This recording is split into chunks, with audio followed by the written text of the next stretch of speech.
from Siaya County, Ugenya Sub-County, Aboke Kanyaudu Village.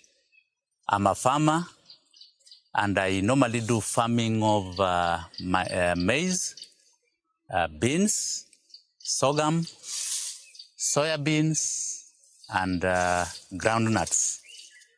So this is what I've been doing. This is my farm, my maize farm. I normally promote farming within the village because I really want our community to be food sufficient, so that we can also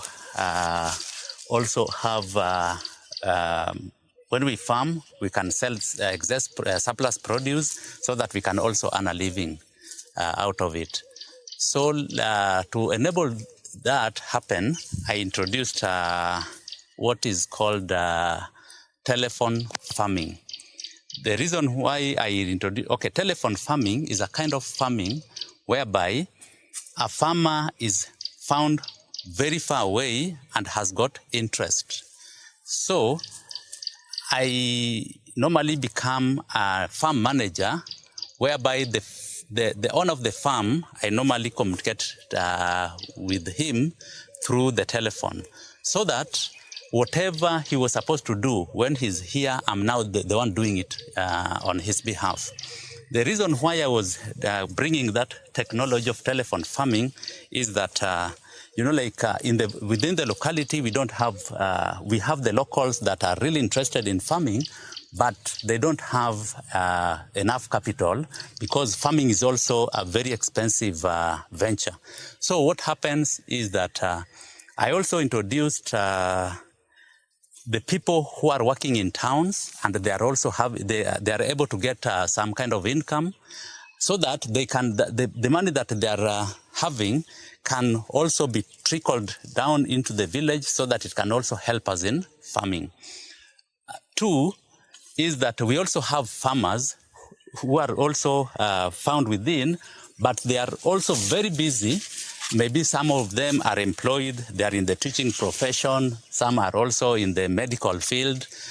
So such kind of people also I introduced this telephone farming, so that their interest, because they also have interest in farming, they can also, the money that they have, they can also be able to venture into farming.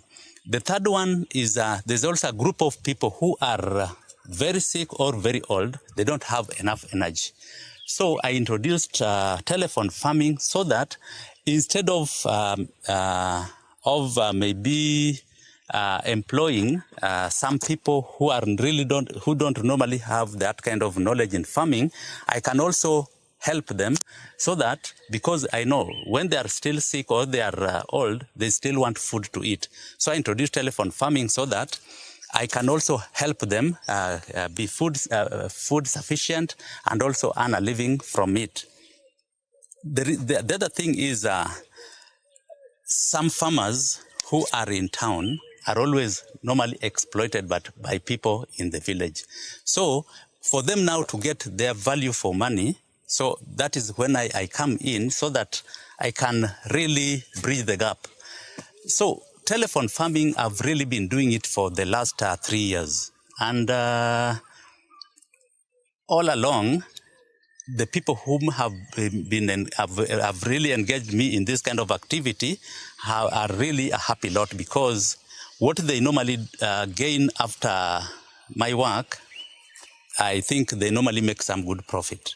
Yeah, because what I do, I normally start with them from land preparation, and then I go from land preparation, we go to planting, we go to harvesting.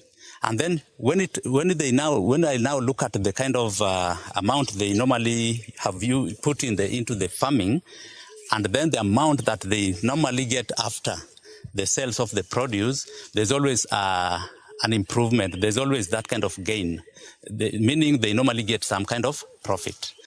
So I want to tell our people the advantages of using this technology of telephone farming. One, when you are my telephone farmer. I'll make sure that I give you enough food to eat, and then I also give you excess food that will be able to sell so that you can get income. And by so doing that, we are also trying to fight hunger. So main goals of telephone farming is to fight food insecurity, that is maybe fighting hunger, and also fighting poverty. Yeah, because when you now, like you can now see, the maize in this farm are doing exemplary well. So this one you cannot eat the whole of it. So you will be having some few sacks for your domestic consumption, and then the excess you can now sell.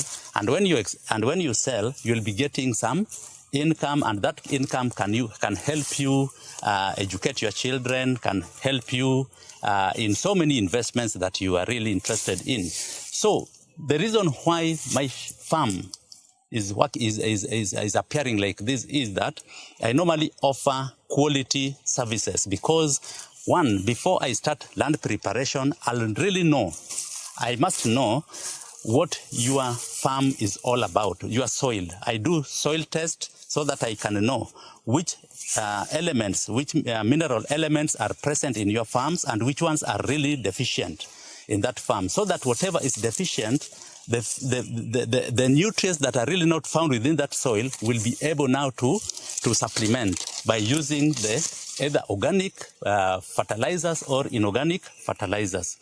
So two is that the kind of farm inputs that I normally use in those kind of farms are of good quality. And even the farm inputs, we have the fertilizers and we have the seeds, and even the chemicals that we normally use are also of good quality. And most of the seeds that are also found within can also do just like this, so long as you use the good agronomical practices. So I've also mentioned about good agronomical practices. At what time do you apply your fertilizer? How do you prepare your soil? How do you protect your crops from pests and diseases? And then how do you do spacing? Those ones are good gaps. That is good agronomical practices. When you observe those things, those kind of areas, and then you use the right farm inputs, you use fertilizers in the way it is required, I think your shambas will be like this. So the other advantage of using telephone farming is that, like in our area, in our region, agriculture is always a trivialized activity, whereby people just venture into farming because all other options are closed. So the reason why I'm doing this is that to make sure that the community also appreciate farming. Yeah, because all this kind of work, I cannot do it alone. I normally bring so many youths into this so that they can help me do these ones. And then when they help me do this, they also earn some kind of income from it. So it is a way of creating more job opportunities for the youths, so that the youths can also not just loiter around and then engage on those kind of criminal activities. So I normally keep youths from around very busy, and then when I keep them so busy, they also earn a living. And from there, I also normally encourage them also to have some small farms of theirs, so that they can also imitate what I do here into their farms. And then I move around and then supervise and advise where accordingly, so that them also in future, they also become agropreneurs. So that is also what I normally do in this community. I create employment for the youths, I create employment for the women, I create employment for the old people, and everybody, I normally employ them according to areas where they can do better. My aim of telephone farming is to ensure a Siaya County without hunger, Siaya County without poverty, and by so doing that, I'm also fulfilling SDG goals. in Siaya County. So my advice to farmers is that let's all join into this new venture of telephone farming so that we can eradicate this poverty and hunger, so that at least our county or our region can have plenty of food, and it can have also plenty of money in the pockets of farmers. Thank you.